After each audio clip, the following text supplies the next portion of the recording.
Assalomu alaykum hammaga. Osmosis bo'yicha listening darslarini davom ettiramiz. Diabet bo'yicha video ko'rayotgan edik. O'tgan darsda insulin va glukagon bo'yicha gaplashdik.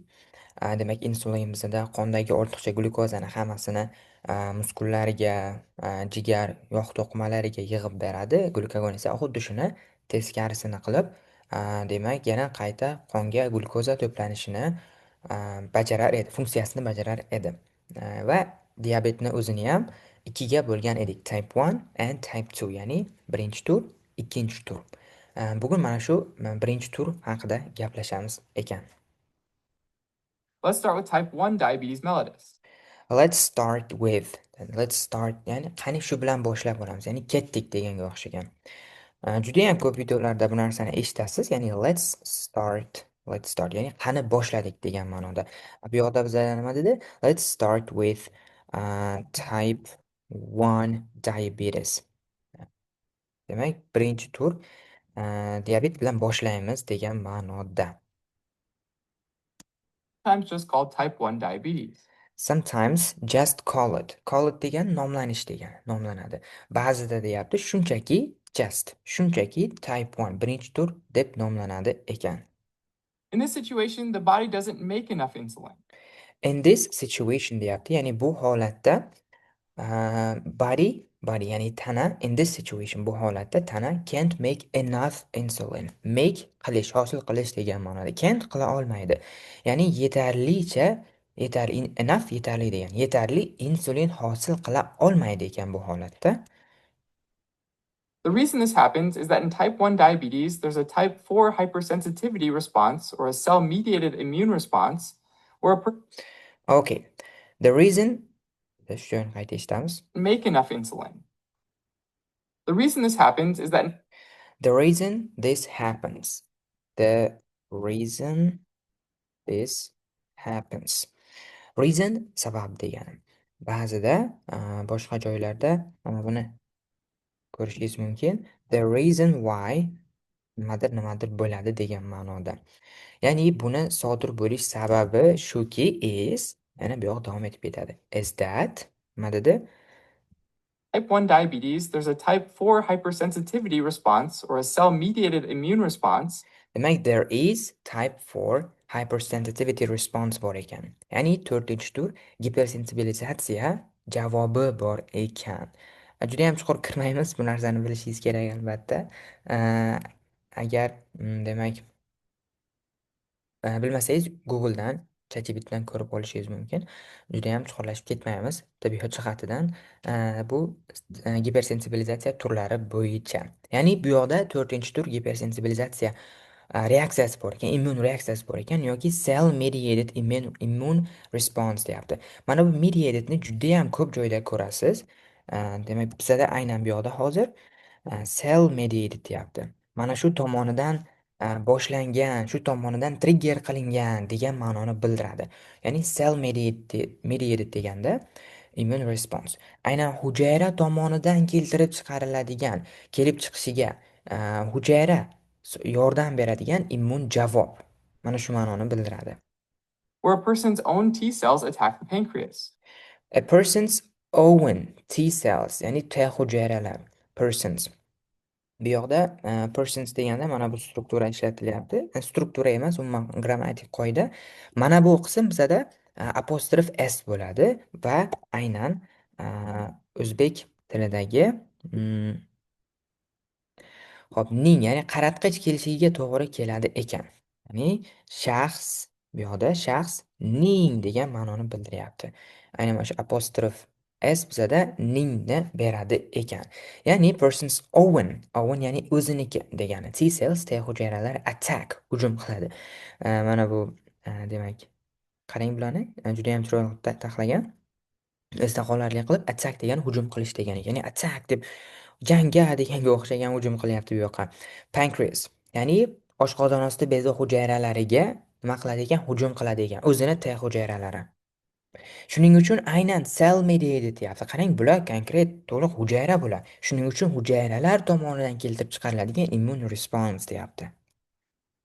As a quick review, remember that the immune system has T cells.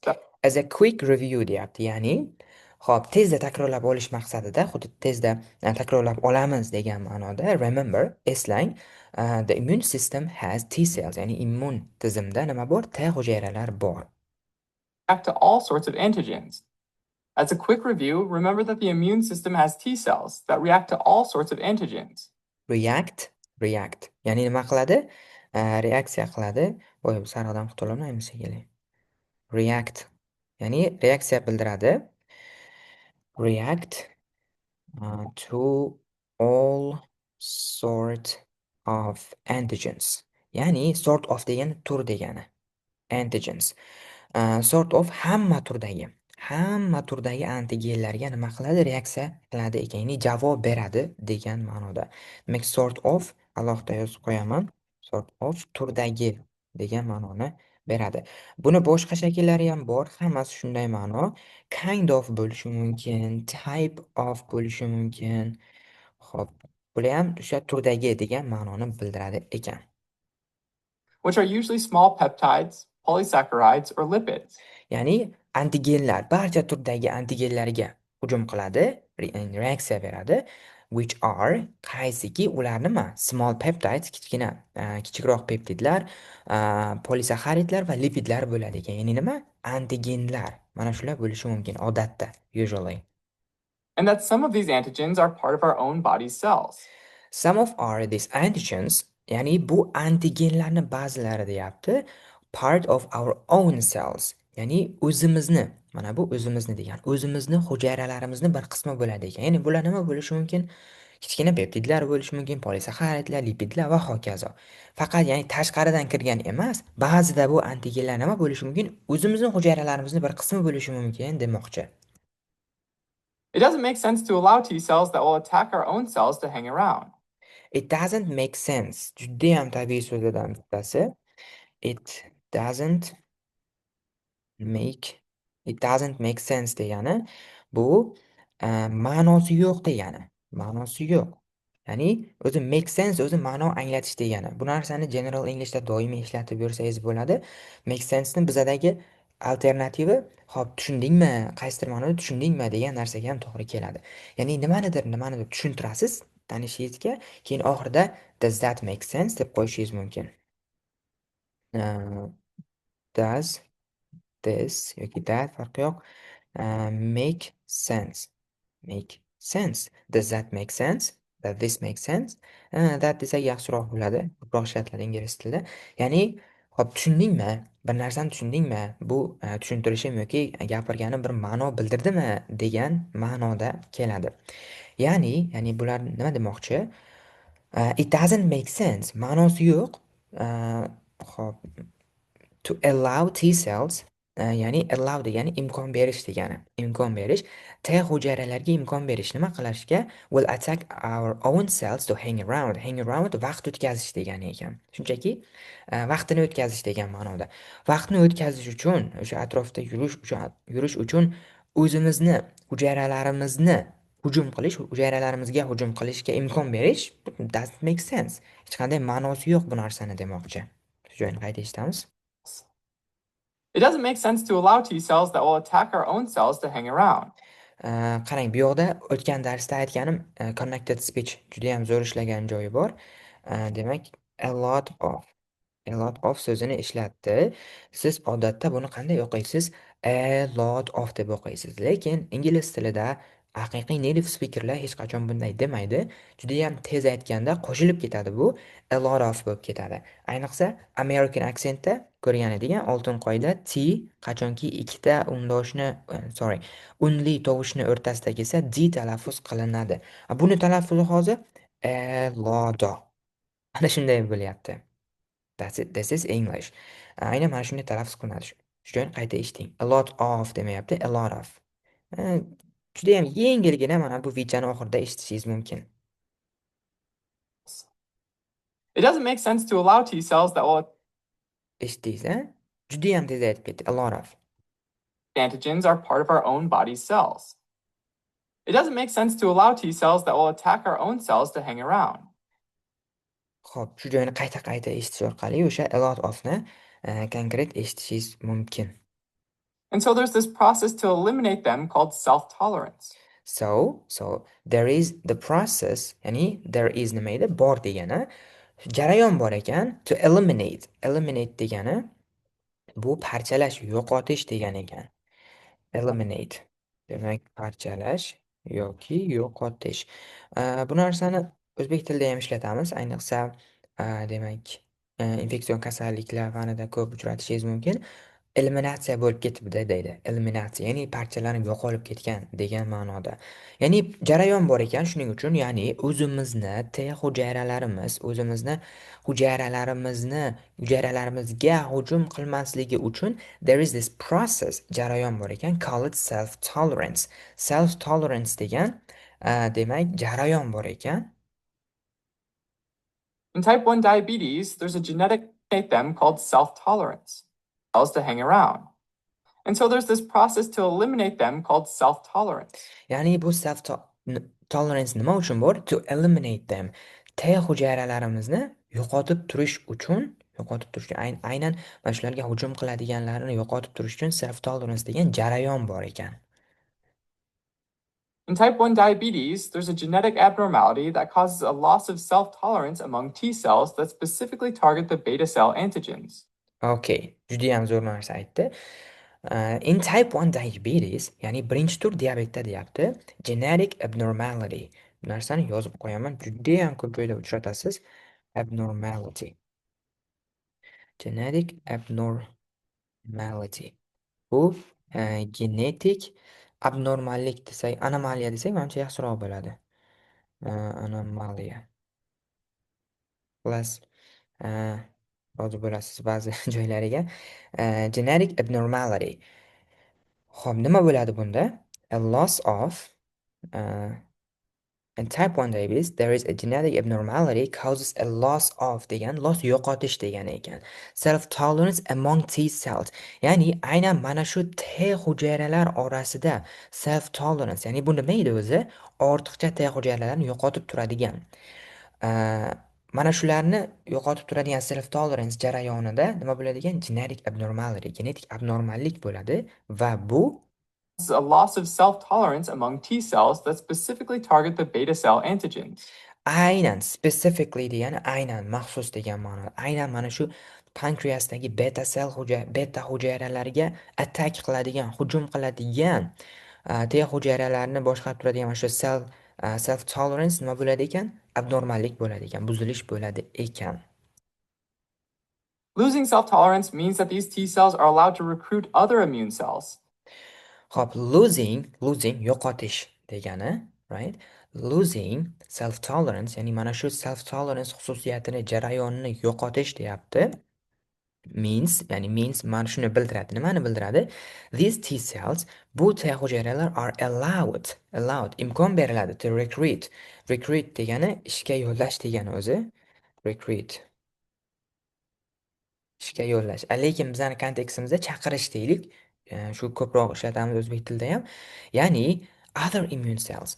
Boshqa bu joyda agar mana bu self tolerance yo'qolgan bo'lsa, bu imkon beriladi bunga to recruit other immune cells. Mana bu yoqda. Coordinate an attack. Mana other immune, ya'ni boshqa immun hujayralarni ham nima qiladi? Chaqirishga imkon bo'ladi bunga deyapti. Va bu bilan Tolerance means that these T cells are allowed to recruit other immune cells and coordinate an attack on these beta cells. Coordinate degani yo'naltirish degani. Coordinate attack deyapti. Mana bu yoqda qarang, coordinate and attack, ya'ni hujum yo'naltirish, hujum shakllantirish on these beta cells.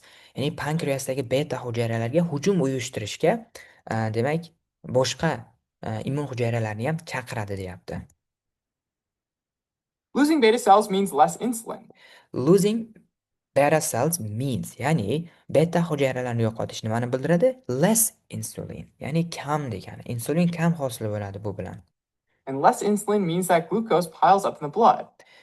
Hop, less insulin, and in the kam insulin means bildiradiki the glucose in blood piled up. Pile up degani juda ham o'sha ko'payib ketish degan ma'noda. Hop, ko'payib ketish. Losing beta cells means less insulin. Mana bu yoqda mana pile up ko'tarilish degani, ko'payib ketish degan ma'noda. And less insulin means that glucose piles up in the blood. because it can't enter the body's cells. Because nima uchun ko'payib ketadi? It can't enter the body cells in the body, ya'ni tanadagi hujayralarga enter kira olmaydi. Qonda ko'payib ketaveradi, lekin hujayralarga kira olmaydi. One really important group of genes involved in regulation of the immune response is the human leukocyte antigen system. Hop. One really important genes, ya'ni bitta judayam muhim bo'lgan genlar involved degan o'z ichiga olgan. Mana shu immun javobni regulyatsiyasi, ya'ni boshqarilishida qatnashadigan genlar bu nima ekan? Human leukocyte. A group of genes involved in regulation of the immune response is the human leukocyte antigen system. Human leukocyte antigen system. Mana shu sistema. Bu narsalarni odatda tarjima qilmaymiz. Shu holicha o'rganib ketaveramiz. Va bu qisqartirilgan holatda or HLA system. HLA, ya'ni Even though bosh harflardan olingan HLA system ham deyiladi ekan. Ya'ni self tolerance degan prosesni ko'rdik. Beta hujayralarga atak qilmasligi kerak. O'sha o'zimizni T hujayralarimiz. Mana shularni hammasini regulyatsiya qiladigan, kontrol, ya'ni boshqarib turadigan bu genlar guruhi deyapti. Human leukocyte antigen system. Mana shu bo'ladi deyapti. Human leukocyte antigen system, or HLA system. Even though it's called a system, it's basically this group of genes on chromosome 6 that encode the major histocompatibility complex, or even though, qarang, mana bu yoqda although degan ekan. this group of genes, Qayta eshitamiz. or HLA system. Even though it's called a system, Even though dedi. Lekin bu yoqda although deb chiqaryapti. I don't know. Ya'ni ikkalasini ma'nosi bir xil, lekin shunday bo'lsa ham, garchi it's called a system, bu sistema deb nomlansa ham deyapti. It's basically this group of genes on chromosome 6. Ya'ni 6-xromosomada bo'ladigan genlar guruhi ekan. Genlar guruhi. Basically this group of genes on chromosome 6 that encode the major histocompatibility complex. Katta histocompatibility complex. Demak, bu narsani ham tarjima qilmaymiz. Shu holida o'rganamiz. Mana shu kompleksni encode degani ochish degani ekan. Encode. Kod degani demak kodlash degani o'zi. Ya'ni ma'lumotlarni hammasini masalan xromosomaga kodlash. Uni ochish bo'ladigan bo'lsa encode bo'ladi ekan. Shuning uchun ochish deb yozib qo'yaman. Ya'ni lekin unaqa ochish, eshikni ochish unaqa ma'noda emas. Aynan qaysidir Xo'p, kodlangan narsani ochish ma'nosida ham keladi. MHC, which is a protein that's extremely important in helping the immune system recognize foreign molecules. Demak bu major histocompatibility complex yoki MHC bu deyapti is extremely important. Extremely degani yana ham urg'u beryapti. Haddan tashqari judayam muhim protein ekan. Muhim oqsil ekan. For nima uchun?